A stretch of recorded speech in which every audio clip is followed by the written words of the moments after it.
Bonjour mes frères et sœurs, c'est toujours une joie que de se retrouver ensemble, de partager la parole de Dieu. Je voudrais partager ce matin avec vous un sujet qui est un sujet tout simple, mais qui je crois est vraiment d'actualité, et un sujet sur lequel je me garderais bien d'avoir des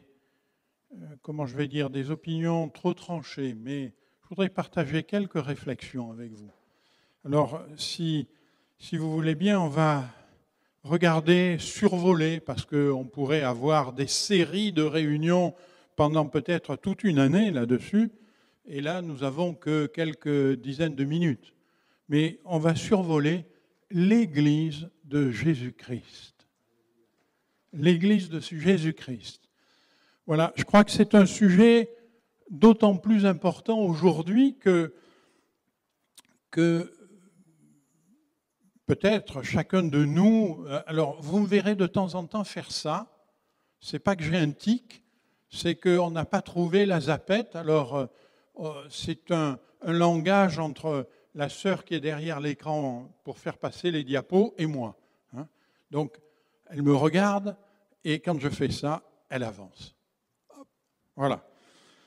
Et donc un sujet d'autant plus important parce que je crois que aujourd'hui, nous pouvons avoir des hésitations. Est-ce qu'on va venir au culte ou regarder à la télé, y participer en vidéo? Vous voyez, on peut se poser ces questions et c'est légitime. Et on en parlait tout à l'heure avec le pasteur Trichard. Il me disait, j'ai voyagé, j'ai fait attention, je ne suis pas venu pendant quelque temps parce qu'il y a ce risque de cette pandémie, de ce virus, et que nous devons être tout à fait sérieux vis-à-vis de ces choses. Et d'un autre côté, il y a aussi peut-être un danger, c'est que c'est facile de rester à la maison, c'est facile de regarder en vidéo, et c'est facile de peut-être, à cette occasion-là, de se dire, finalement, on pourrait rester et regarder un culte en vidéo. Alors, je crois que c'est important que nous nous posions ces questions sérieusement et que nous revenions à la parole de Dieu. Que nous dit la parole de Dieu de l'Église? Éphésiens 5, 25, l'apôtre dit « Comme Christ a aimé l'Église et s'est livré lui-même pour elle, afin de la sanctifier par sa parole, après l'avoir purifiée par le baptême d'eau, afin de la faire paraître devant lui, cette Église glorieuse, sans tache, ni ride, ni rien de semblable, mais sainte et irrépréhensible. » Voyez-vous, frères et sœurs, l'apôtre nous rappelle que Christ, il s'est donné, et combien nous aimons à le dire et combien nous aimons à l'entendre quand nous prions, dire « Seigneur, tu t'es donné pour moi ». Et Seigneur, quelle grâce, quelle joie de pouvoir dire ce matin « Seigneur, je reconnais que tu as donné ta vie sur le bois de la croix, que tu as accepté le supplice de la croix, que tu as accepté les clous, la couronne d'épines, la flagellation, que tu as accepté le supplice de la croix, parce que tu voulais que je sois sauvé. » Alléluia! Quelle grâce! Quels sont ceux au milieu de nous qui peuvent dire « Seigneur, je te loue parce que tu as donné ta vie pour moi. » Alléluia! Mais voyez-vous, l'apôtre dit également « Christ a aimé l'Église et il s'est livré lui-même pour elle. » Le Seigneur ne s'est pas livré que pour moi. Souvent nous entendons, et c'est vrai, si nous avions été seuls, le Seigneur nous a aimés au point qu'il aurait donné sa vie pour nous. Oui, mais le Seigneur avait en vue quelque chose de plus large. Il avait en vue l'Église. Et il a donné sa vie pour l'Église, pour la sanctifier par sa parole, c'est-à-dire la mettre à part des souillures du monde, après l'avoir purifiée par le baptême d'eau pour la faire paraître devant lui, glorieuse, sans tache, ni ride, ni rien de semblable, mais sainte et irrépréhensible. Alléluia! Il faut bien comprendre le texte. Le texte nous dit, afin de la faire paraître devant lui. Un jour, mes frères et sœurs, nous serons, nous tous qui avons levé la main tout à l'heure, nous tous qui nous réjouissons, eh bien, nous serons dans la résurrection. Et ce jour-là, nous paraîtrons devant lui tous ensemble. Alléluia!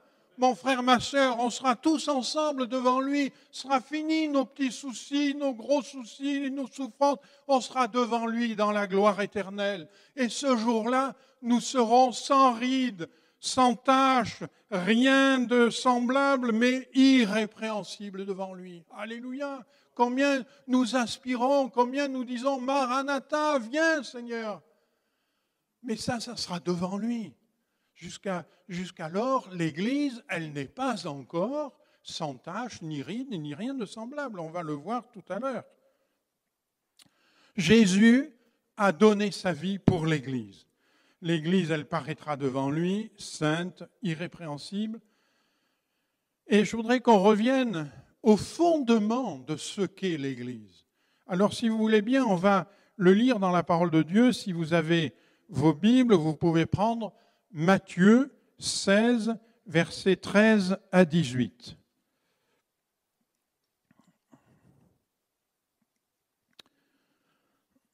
Matthieu 16, versets 13 à 18. Jésus, étant arrivé dans le territoire de Césarée de Philippe, demanda à ses disciples, « Qui suis-je au dire des hommes, moi, le Fils de l'homme ?» Ils répondirent, « Les uns disent que tu es Jean-Baptiste, les autres Élie, les autres Jérémie, ou l'un des prophètes. » « Et vous, leur dit-il, qui dites-vous que je suis ?» Simon-Pierre répondit, « Tu es le Christ, le Fils du Dieu vivant. » Jésus, reprenant la parole, lui dit, « Tu es heureux, Simon, fils de Jonas, car ce ne sont pas la chair et le sang qui t'ont révélé cela, mais c'est mon Père qui est dans les cieux. Et moi, je te dis que tu es Pierre, et sur ce roc, je bâtirai mon Église, et les portes du séjour des morts ne prévaudront point contre elle. Je te donnerai les clés du royaume des cieux, et ce que tu lieras sur la terre sera lié dans les cieux, et ce que tu délieras sur la terre sera délié dans les cieux. » Alors il recommanda aux disciples de ne dire à personne qu'il était le Christ. On arrête là notre lecture. Jésus, tu es le Christ, le Fils du Dieu vivant. Et sur cette déclaration de foi, cette révélation qu'a eu Pierre, et Jésus va lui dire, c'est pas la chair et le sang, c'est-à-dire, c'est pas les hommes qui t'ont appris cela, mais c'est une révélation de Dieu. Tu as compris en toi-même. C'est pas une longue explication, on t'a pas persuadé. Excusez-moi, mais on t'a pas influencé. C'est une révélation de Dieu en toi-même. Tu as compris que je suis le Christ, le Fils du Dieu vivant. Et tu as compris que j'ai les paroles de la vie éternelle. Il aurait pu lui dire aussi, tu as compris que je suis le chemin, la vérité et la vie, et que nul ne vient au Père que par moi. Tu as compris ces choses-là. Et Jésus va lui dire, eh bien, je bâtirai mon Église. C'est la première fois dans le Nouveau Testament que le mot Église est cité. C'est le Seigneur Jésus qui la cite. Ce n'est pas les hommes. L'Église n'est pas une invention des hommes. L'Église n'est pas une commodité des hommes. L'Église n'est pas une organisation des hommes. L'Église, elle vient du Seigneur Jésus. C'est lui qui bâtit l'Église.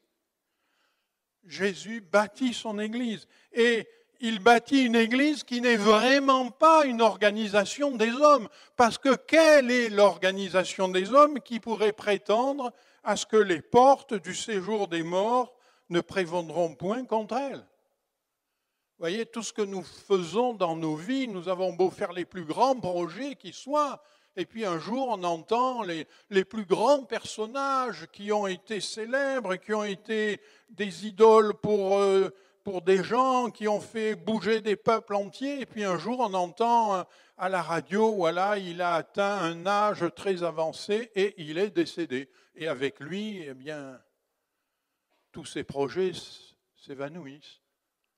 Mais l'Église de Jésus-Christ, les portes du séjour des morts ne prévaudront point contre elle.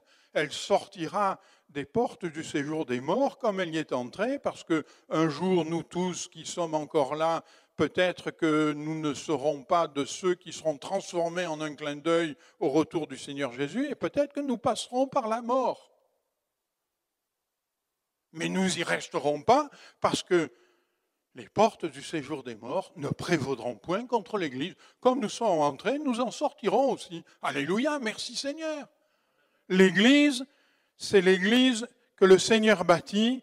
Elle traverse les plus grandes difficultés. On l'a chanté ce matin, quand les flots se déchaînent. Mais l'Église de Jésus-Christ, elle traverse. Il y a 2000 ans sur la terre qu'il y a des combats, des guerres, des épidémies et tout ce que vous voulez. Mais l'Église de Jésus-Christ, elle est toujours debout. Amen. Parce que même les portes du séjour des morts ne prévaudront point contre l'Église. Alors, le Seigneur dit, je bâtis mon Église. Et comment il fait pour bâtir son Église?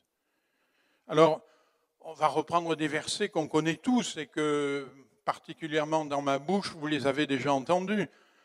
Le Seigneur dira aux apôtres, allez, faites de toutes les nations des disciples, les baptisant au nom du Père, du Fils et du Saint-Esprit, enseignez-leur à observer tout ce que je vous ai prescrit, et voici, je suis avec vous tous les jours jusqu'à la fin du monde. Le Seigneur bâtit son Église avec des disciples, pas avec des adhérents, pas avec des sympathisants, pas avec de ceux qui, un instant, sont touchés, émus, qui suivent une émotion, pas du tout.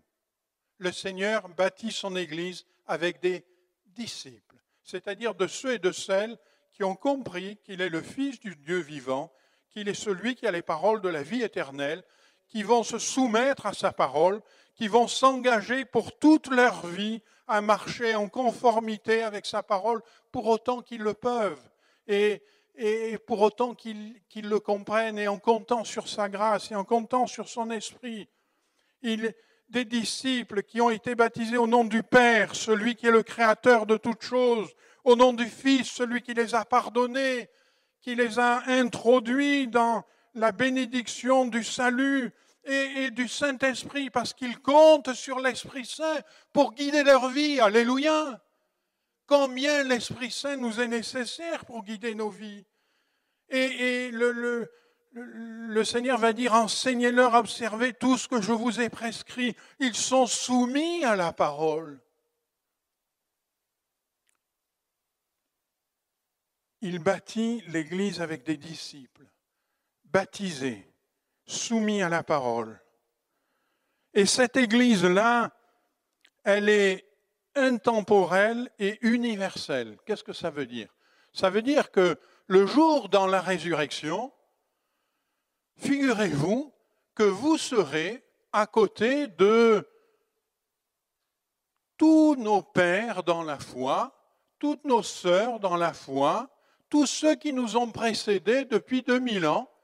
On retrouvera de ceux que nous avons perdus dans le chemin parce qu'ils sont passés par la mort, mais ils seront ressortis. Et nous les retrouverons, et ça c'est l'Église intemporelle. Le Seigneur bâtit l'Église qui est faite d'hommes, de femmes qui ressusciteront et qui viendront de 2000 ans, passés et peut-être des années encore que le Seigneur laisse à la terre. C'est l'Église intemporelle et universelle, parce qu'il y aura des Chinois, des Américains, des Papous, des Africains, que sais-je encore, de toutes les régions du monde, de toutes les langues, de toutes les nations, de toutes les races. Il a racheté par son sang des hommes de toutes les nations, de toutes les races, de toutes les langues, pour faire d'eux un royaume et des sacrificateurs pour notre Dieu, dit la parole. Alléluia. L'Église, elle est intemporelle et universelle. Mais par contre, nous, ce matin, nous tous, nous qui participons aussi en vidéo, nous tous, ce matin, nous sommes ici et maintenant. Et nous faisons partie de cette Église locale, une partie de cette Église intemporelle et universelle. Nous sommes une partie. Il y a plein de parties comme ça. Aujourd'hui, répartis sur toute la surface de la Terre. Hier, j'ai reçu non, c'est pas hier, c'est ce matin, j'ai reçu un WhatsApp qui me montre un culte au Vanuatu, où notre frère est en train d'implanter une église et on se réjouissait de voir une église naître. Ah, alors là, je peux vous dire, c'est vraiment aux extrémités de la terre pour nous. Hein. Donc l'église locale, elle fait partie de cette grande église intemporelle et universelle, mais elle est temporelle et elle est locale. Et dans la parole de Dieu, nous voyons que l'église du temps des apôtres, elle était aussi locale et temporelle. Par exemple, l'apôtre va écrire aux Colossiens, il va dire « Saluez les frères qui sont à Laodicée et Nymphas et l'église qui est dans sa maison. » C'était l'église locale là, qui était dans la maison de Nymphas. En français, il faut bien savoir qu'il y a deux mots qui désignent l'église. Il y a un mot qui s'écrit avec un grand E, église. Vous voyez que dans le verset qui est au-dessus, ah pardon, j'ai oublié de faire, c'est ma faute, je me laisse emporter et j'oublie mon doigt. Vous voyez que dans ce verset-là, et l'église qui est dans sa maison, ce n'est pas le début d'une phrase. Vous savez qu'en français, après un point, on met une majuscule. Mais ici, l'église, elle n'est pas le début de la phrase, il n'y a pas, elle est citée dans le cours de la phrase et il y a une majuscule. Parce qu'en français, il y a deux mots. Il y a un mot église qui s'écrit avec une majuscule et il y a un mot église qui s'écrit avec une minuscule. Et les deux, quelquefois, nous faisons une confusion dans nos têtes si nous n'y faisons pas attention. Le mot église avec une majuscule vient du mot grec ecclésia,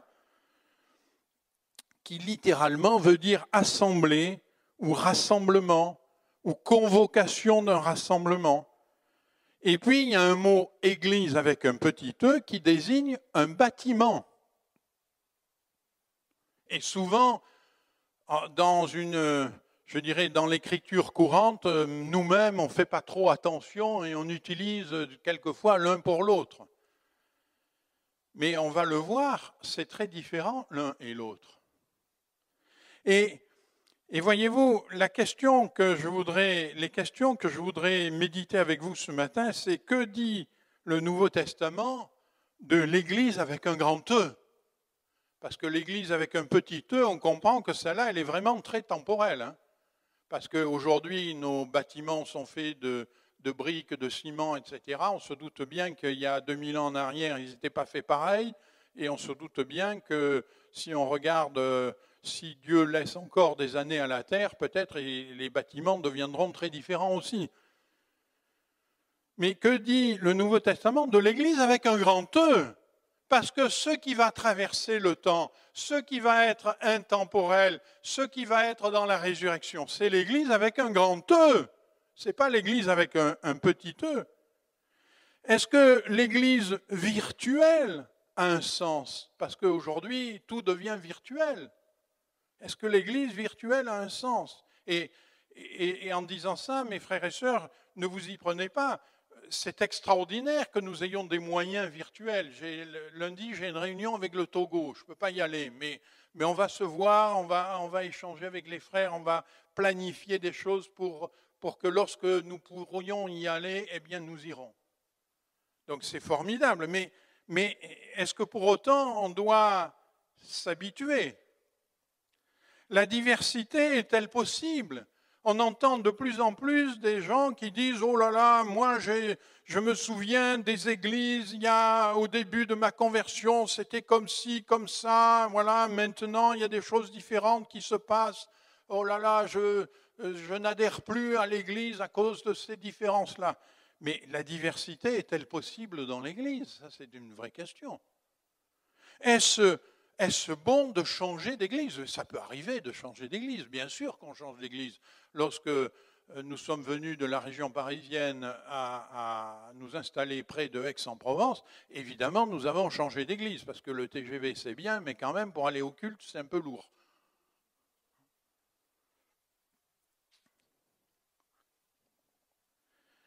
Voilà, donc, des questions, et je voudrais reprendre simplement ce que dit la parole de Dieu. Dans Acte 2, 42, il nous est dit que la première Église, il nous est dit, il persévérait dans l'enseignement des apôtres. L'enseignement, c'est par là que le texte commence. Dans la communion fraternelle. On aurait pu s'attendre à ce que le deuxième cité, ce soit la fraction du pain, le souvenir du sacrifice de Jésus, de la mort de Jésus à la croix. On aurait pu penser que le deuxième cité allait être la prière, qui est ce moyen merveilleux que nous avons de nous tenir devant Dieu, de lui demander pour recevoir. Mais le deuxième qui est cité, c'est la communion fraternelle. La communion fraternelle. Alors je sais qu'aujourd'hui, c'est quelque chose de difficile, la communion fraternelle, parce qu'on ne peut pas se recevoir comme on veut, on peut pas, mais on peut se voir. Moi déjà, je suis content de vous voir. C'est déjà quelque chose pour la communion fraternelle, de dire Seigneur, mes frères que je vois là, ils sont avec moi, ils font partie de l'Église, ils seront dans la résurrection. Seigneur, eux aussi passent peut-être par des moments difficiles, mais tu es avec eux comme tu es avec moi. Et puis Seigneur, je vais prier pour eux, et je sais qu'ils vont prier pour moi. Seigneur, la communion fraternelle, la fraction du pain. Et oui, nous sommes dans une époque où c'est difficile et pour des raisons encore de sécurité sanitaire, nous différons un petit peu la reprise de la Sainte Seine, mais nous gardons dans le cœur, et je sais que notre pasteur Nathanaël, on en a discuté, on a une grande attente dans notre cœur de pouvoir reprendre la Sainte Seine. Et nous le ferons dès que ce sera possible. Et puis, persévérer dans les prières. Le texte continue, et puis plus loin, il nous est dit, ils étaient tous, chaque jour, tous ensemble assidus au temple. Ils rompaient le pain dans les maisons, ils prenaient leur nourriture avec joie, simplicité de cœur, louant Dieu, trouvant grâce auprès de tout le peuple. Et le Seigneur ajoutait chaque jour à l'Église ceux qui étaient sauvés. Alléluia, c'est le Seigneur qui ajoute, ce n'est pas le pasteur, ce n'est pas le témoignage d'un frère ou d'une sœur, ils sont nécessaires. Mais celui qui ajoute véritablement, c'est le Seigneur. Pourquoi c'est le Seigneur? Mais parce que c'est ce que Jésus a dit à Pierre. Ce n'est pas la chair et le sang qui t'ont révélé ces choses, c'est mon Père qui est dans les cieux. Tu as eu une révélation, et cette révélation, bien sûr, ceux qui t'ont amené à te tourner vers le Seigneur t'ont aidé. Mais cette révélation que tu as reçue dans ton cœur, elle vient de Dieu, elle vient du Seigneur. Et le Seigneur ajoutait chaque jour à l'Église ceux qui étaient sauvés. Mes frères et sœurs, l'Église, telle qu'elle nous est décrite là, c'est bien un rassemblement, une assemblée. Et c'est le mot même « Église » qui vient du grec, comme je l'ai dit, qui dit ça. C'est un rassemblement, une assemblée. Elle ne se vivait pas chacun de son côté. C'est le texte biblique, j'ai pris des éléments simples du texte biblique, mais on pourrait en prendre des centaines de versets. Et tout à l'heure, on va en voir quelques-uns. Elle ne se vivait pas chacun de son côté. L'Église, ce n'est pas simplement l'enseignement des apôtres.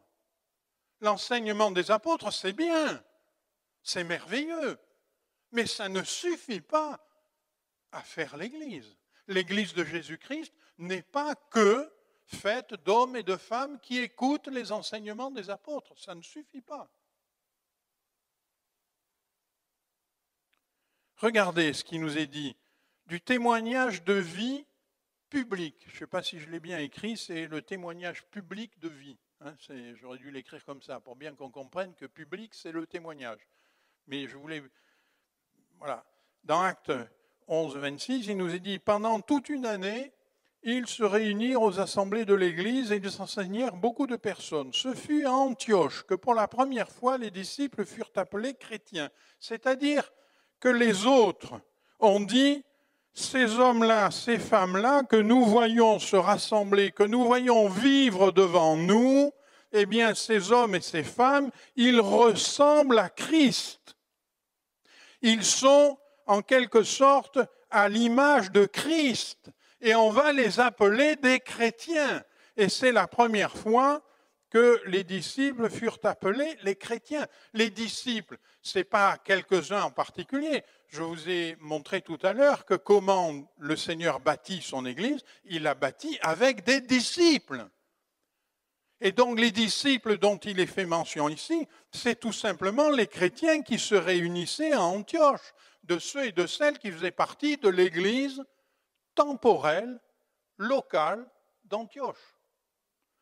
Mais leur témoignage de vie, leur témoignage de persévérance, le fait de les voir venir, vous savez, si on faisait des sondages auprès des voisinages des chrétiens, eh bien je suis sûr qu'on serait très surpris. Parce que peut-être vous pensez, j'ai des voisins qui ne s'intéressent pas du tout à moi, eh bien vous seriez surpris de savoir qu'ils diraient de vous, ce sont des chrétiens, je les vois partir au culte avec leur Bible sous le bras. Il y a un témoignage de vie. Et voyez, pendant toute une année, ils se réunirent aux assemblées. Donc il est bien là fait mention d'un rassemblement. Ils se réunirent, ils enseignèrent beaucoup de personnes et ils furent appelés des chrétiens par tous ceux qui étaient autour. C'est même pas eux qui l'ont dit. C'est pas eux qui ont dit, vous savez, nous sommes des chrétiens. Non, non, non, non. Mais ceux qui étaient autour ont dit, mais ces gens-là, mais oui, ils ressemblent à Christ. Il y a l'image de Christ en eux, il y a l'empreinte de Christ. On va les appeler des chrétiens. Alléluia. Mes frères et sœurs, puissions-nous être appelés par tous ceux qui sont autour des chrétiens, non pas parce que nous le disons, mais parce qu'ils le voient. Alléluia. L'Église, c'est aussi un corps. Il nous est dit dans Actes 12, 5, voyez, remarquez au passage que les versets que je prends des livres des Actes sont dans la suite du texte. Après Acte 11, il y a Acte 12. Acte 12, 5, nous est dit que Pierre était gardé dans la prison et l'Église, avec un grand E, ne cessait d'adresser pour lui des prières à Dieu. La parole de Dieu, l'apôtre le dira dans 1 Corinthiens, si un membre souffre, tous les membres souffrent avec lui. Si un membre est honoré, tous les membres se réjouissent avec lui. C'est un corps, l'Église. L'Église, c'est le fait d'être dépendants les uns des autres. Et si l'un souffre, alors on souffre avec lui, on intercède avec lui, on prie pour lui. Et même si notre prière est courte, on le porte dans le cœur. Et maintes fois dans la journée, on dit, Seigneur, bénis ce frère, bénis cette sœur, dans ta grâce. Parce qu'il y a une dépendance, et c'est un corps. Il y a dans l'Église locale, il y a des ministères particuliers. Acte 13, il y avait dans l'Église, avec un grand E, d'Antioche, des prophètes et des docteurs. Il nous est dit encore dans Acte, après 13, il vient 14, Acte 14, 23, ils firent nommer des anciens dans chaque église et après avoir prié et jeûné, ils les recommandèrent au Seigneur en qui ils avaient cru. C'est-à-dire qu'ils nomment des référents qui vont veiller sur l'église locale, des pasteurs, des bergers qui connaissent les brebis. Le mot berger dans la parole de Dieu qui intervient tant de fois, n'est pas un mot pris au hasard. Il est un mot parce qu'il est riche de signification. Le berger, c'est celui qui conduit son troupeau. Est-ce que ça veut dire qu'il conduit toutes les brebis de la terre? Oui, il y en a un berger comme ça, c'est le Seigneur Jésus. Mais sinon, il y a des bergers qui conduisent un troupeau. C'est leur troupeau. Il est local, il est temporel. Et ils le conduisent. Mais le berger, il connaît ses brebis, il les connaît par leur nom, il les connaît par leur caractère. Il sait que celle-là, elle a tendance à partir vite, alors il la surveille un peu plus. Il sait que celle-là, il faut l'encourager. Il les connaît. L'Église de Jésus-Christ, il y a des ministères, il y a des prophètes, il y a des docteurs, il y a des pasteurs, il y a des référents. C'est dans l'Église de Jésus-Christ que l'Esprit Saint parle à l'un, parle à l'autre. Mes frères et sœurs, combien sommes-nous ce matin qui pouvons témoigner, Seigneur, dans l'Église, il y a eu l'Esprit Saint qui m'a parlé de façon très précise en répondant à une question que je me posais, qui a été une question déterminante, qui a orienté toute ma vie, qui m'a conduit dans une décision qui a fait basculer ma vie et qui est une bonne décision. Quels sont ceux qui peuvent le dire ce matin? Moi, je peux le dire. C'est dans l'Église que l'Esprit Saint s'exerce. Les dons spirituels, je ne vais pas revenir là-dessus, mais si vous lisez les dons spirituels, le don du parler en langue et de l'interprétation, c'est dans l'Église, le rassemblement, qu'il s'exerce. Je peux vivre qu'en écoutant des enseignements, mais je perdrai cette possibilité d'être conduit par une parole de l'Esprit. Il nous est dit que, je vais appeler ça les missionnaires, excusez-moi, c'est peut-être la déformation de mon poste, hein, je suis le président de l'Action missionnaire, alors les missionnaires rendent compte à l'Église. Il nous est dit dans Acte 14, après leur arrivée, ils convoquèrent l'Église, ils racontèrent tout ce que Dieu avait fait avec eux et comment ils avaient ouvert aux nations la porte de la foi. Donc l'Église, ce n'est pas simplement le rassemblement des disciples, c'est le rassemblement des disciples qui persévèrent dans l'enseignement, dans la communion fraternelle, dans la fraction du pain, dans la prière. C'est là que l'Esprit Saint peut parler à l'un d'une manière très personnelle. C'est là que le Seigneur donne des ministères pour qu'ils conduisent l'Église. C'est là aussi que ceux qui partent au loin viennent rendre des comptes parce qu'ils sont dépendants de l'Église, dépendants de cette communion. Je dirais que l'Église locale, elle est vivante, elle est incarnée, parce que c'est des hommes et des femmes avec leur vie, avec leurs soucis, avec leurs difficultés, mais aussi avec leur joie, mais aussi avec leur foi, mais aussi avec les miracles qui émaillent leur vie. Elle est incarnée, elle est impliquée. Alors, l'Église peut-elle être que virtuelle? Je vous laisse répondre. J'ai dit, certains peuvent se dire, mais la diversité, est-ce que la diversité c'est une bonne chose ou ce n'est pas une bonne chose? Oui, ce matin, on touche des sujets importants, hein. Mais la diversité, elle existait du temps de Paul. Regardez ce que Paul écrit aux Romains. Tel fait une distinction entre les jours, tel autre les estime tous égaux, que chacun ait en son esprit une pleine conviction. Un peu plus loin, il va dire, celui qui mange, c'est pour le Seigneur qu'il mange, car il rend grâce à Dieu. Celui qui ne mange pas, c'est pour le Seigneur qui ne mange pas, il rend grâce à Dieu. Dans l'Église, il y en avait qui faisaient une distinction entre les jours. Ce jour est plus important que celui-là, et puis d'autres qui estimaient les jours tous égaux. Ce n'est pas une petite différence, hein. Encore aujourd'hui, des fois, il y a des gens qui viennent et qui nous disent « mais c'est dimanche, c'est… » Voilà. Manifestement, du temps de Paul, ça existait, hein. Paul n'est pas en train de dire « les uns ont raison et les autres ont tort ». Il dit simplement « mais ils le font de tout leur cœur. Et dans leur cœur, ils rendent grâce à Dieu. » Et c'est ça qui compte. C'est pas le détail. Ce qui compte, c'est l'état de leur cœur devant Dieu. Il va dire aux Corinthiens, et là, mes frères et sœurs, vous êtes assis, heureusement, hein, parce qu'il faut les ceintures, là, hein, ça décoiffe. Hein. Aux Corinthiens, chapitre 5, verset 1, il dit « On entend dire généralement qu'il y a parmi vous de l'impudicité, une impudicité telle qu'elle ne se rencontre pas même chez les païens. C'est au point que l'un de vous a la femme de son père. » Il va dire continuer son discours, et un peu plus loin, il dit qu'un tel homme soit livré à Satan pour la destruction de la chair, afin que l'esprit soit sauvé au jour du Seigneur Jésus. Ah, qu'est-ce que c'est que cette église de Corinthe? Vous vous rendez compte? Une impudicité pire que chez les païens. Un truc invraisemblable.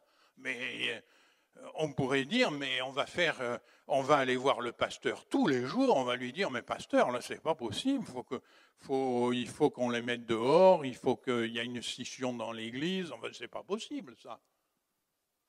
Et Paul écrit aux Corinthiens. Et non seulement il écrit aux Corinthiens, mais il écrit 2 lettres aux Corinthiens. Et la première des épîtres aux Corinthiens, il commence par ces mots, à l'église de Dieu qui est à Corinthe, à ceux qui sont appelés à être saints. Waouh! Je ne sais pas si nous, on aurait écrit ça. Hein? Qu'est-ce qu'il veut dire? Alors, j'ai tenu à écrire la fin, là. Vous voyez, dans le verset qui est au-dessus, j'ai tenu à écrire ce qu'il dit, qu'un tel homme soit livré à Satan pour la destruction de la chair. Il n'est pas du tout en train d'approuver. Mais non, il n'approuve pas du tout l'impudicité. Il dit c'est dramatique, c'est quelque chose de honteux, c'est quelque chose qui ne devrait pas être là. Mais il va dire qu'un tel homme soit livré à Satan pour la destruction de la chair. Mais il n'est pas en train de dire qu'un tel homme soit perdu. Je ne sais pas si vous faites la différence. Il n'est pas en train de dire qu'il soit perdu, il est en train de dire, eh bien, il est en train de semer pour la chair, eh bien que la chair soit détruite. Parce que ce que je veux, c'est que l'esprit soit sauvé au jour du Seigneur Jésus. Mes frères et sœurs, j'ai été dans des églises et j'ai eu, je repense à une église en particulier, avec le pasteur à l'époque, moi j'étais un stagiaire, on a eu des problèmes avec un frère qui venait et qui nous disait « Mais savez-vous, il y a des pécheurs qui rentrent dans l'église. » Il parlait de l'église avec un petit « e », le bâtiment. Et il disait « C'est pas possible, vous devez interdire ça, il ne faut pas. » Et on a passé, mais alors je ne sais pas combien de dizaines d'heures d'entretien, peut-être des centaines d'heures d'entretien, pour lui expliquer qu'il est souhaitable que dans l'Église, le bâtiment dans lequel nous sommes, il y ait des pécheurs qui entrent. Il est souhaitable, il faut que Dieu fasse qu'il y ait des pécheurs qui entrent. Parce que l'Église, c'est comme un hôpital. Il faut des malades pour qu'ils entrent dans l'hôpital, pour qu'ils ressortent guéris. Alléluia. Alors, oui, l'Église, le bâtiment, mais bien sûr qu'il y a des pécheurs qui entrent. Et c'est normal. Et le Seigneur se réjouit de voir des pécheurs qui rentrent dans notre communion. Maintenant, bien sûr qu'ils sont appelés à abandonner leurs péchés, à être transformés. Le Seigneur veut les libérer, veut faire d'eux des nouvelles créatures. Alléluia. Mais voyez, la diversité, mais bien sûr qu'il y a une diversité. Et certains disent, mais je retrouve plus ce que c'était l'Église il y a 40 ans. Eh bien, mon frère, ma sœur, si tu veux retrouver ce qu'il y a 40 ans et qui n'a pas bougé, va au cimetière devant une pierre tombale. La pierre tombale, elle ne bouge pas. Elle est la même, 40 ans après. Peut-être un peu le temps un peu égratigné ici ou là le marbre, mais elle est la même. Il n'y a que ce qui n'a plus de vie qui ne change pas. Qu'est-ce que vous auriez dit si ce matin j'étais venu en robe et en sandales? Et si ce matin nos frères et nos sœurs nous aviez fait chanter en grégorien? C'est beau le grégorien, moi j'aime beaucoup le grégorien, mais c'est un peu connoté, vous voyez, dans le passé. Donc l'Église, ben oui, il y a une diversité. Oui, il y en a qui pensent que, est-ce que c'est pour autant quelque chose sur lequel on doit s'ériger, se diviser? Si vous regardez l'histoire de l'Église, vous verrez que dans les premiers 300 ans de l'Église, jusqu'à l'empereur Constantin, et même un peu après encore, l'empereur Constantin, c'est le synode de Nicée en 312. L'empereur Constantin s'est converti au christianisme. Mais jusque-là, dans l'Église, il y avait des communautés avec des légères divergences sur la foi, des divergences sur les pratiques. Et il n'y avait personne, il n'y avait pas de chef, il n'y avait pas quelqu'un qui allait voir et qui disait « vous, on vous exclut parce que vous n'avez pas dit la même chose que l'autre là ». Mais toutes ces communautés échangeaient entre elles, se recevaient, s'écoutaient.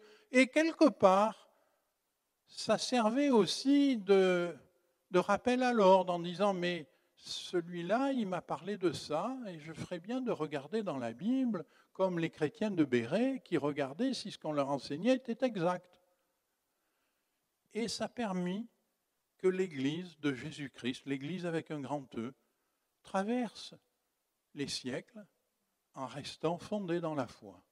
Et puis, en 300, avec le congrès de Nicée et puis ce qui a suivi, l'Empire a un jour décidé que la religion d'État serait le christianisme. Et l'appareil d'État romain est rentré dans l'Église.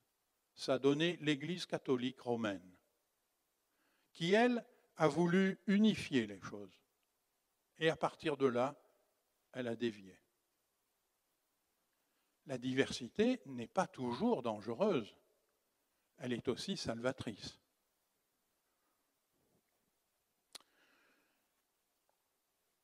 Bien sûr, je ne suis pas en train de dire que tout et n'importe quoi peut se faire, parce que la parole de Dieu nous rappelle qu'il y a des limites dans toutes ces choses, mais la diversité, ce n'est pas une cause de danger, de risque, c'est une cause de réflexion.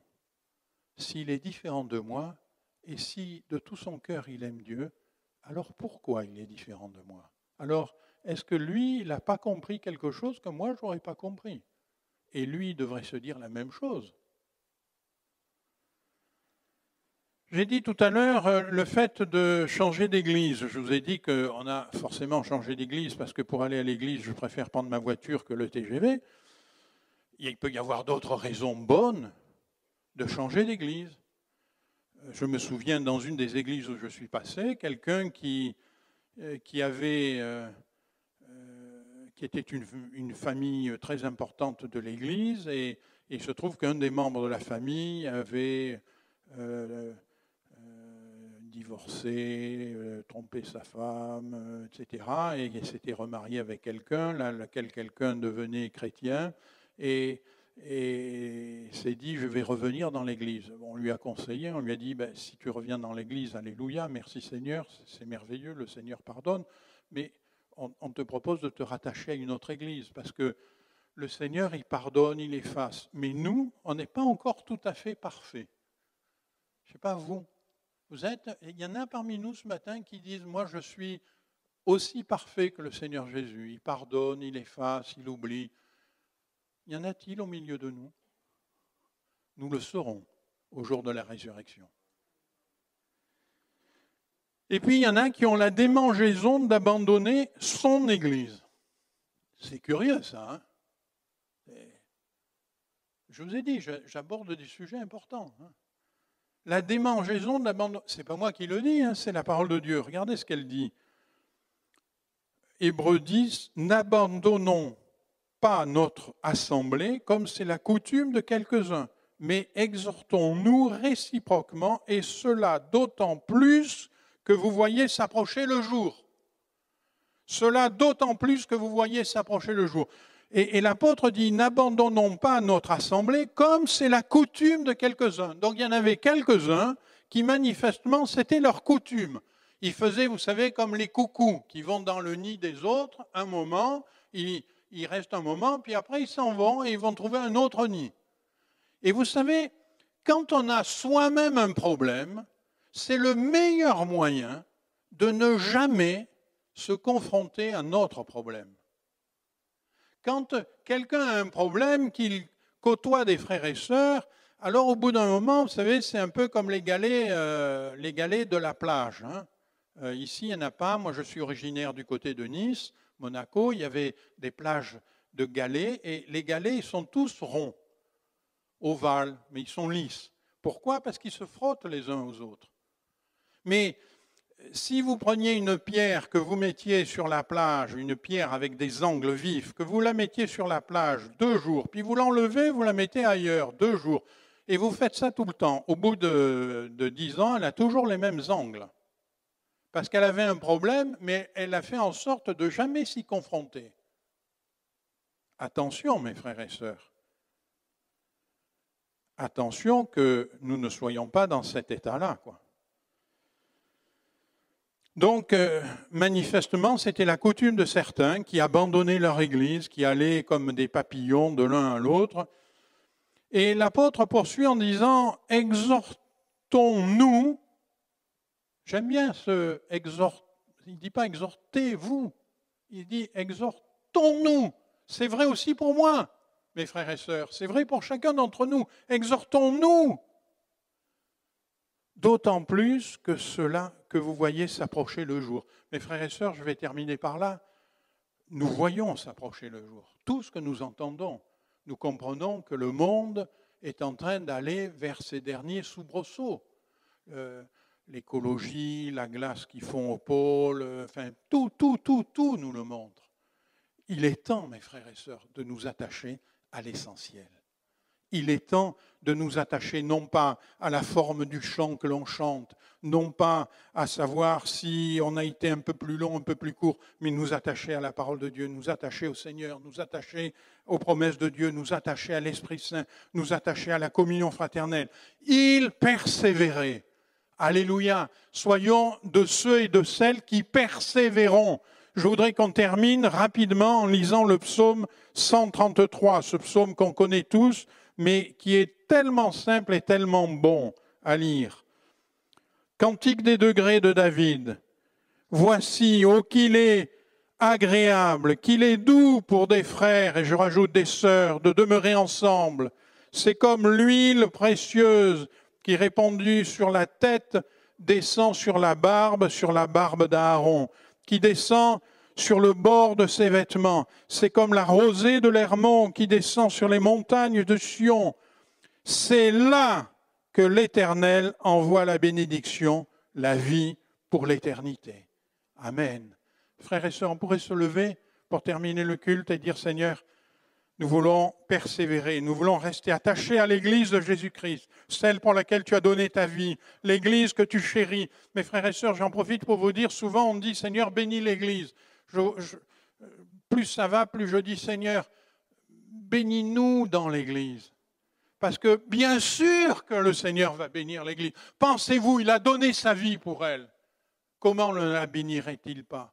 Bien sûr qu'il va la bénir. Mais Seigneur, bénis-nous dans l'Église. Alléluia. Nous voulons être de ceux et de celles qui restons attachés à l'Église avec un grand E, à l'Église de Jésus-Christ. Et qui disons, Seigneur, nous comprenons que c'est là, dans l'Église, que tu envoies la vie, la bénédiction pour l'éternité. Amen.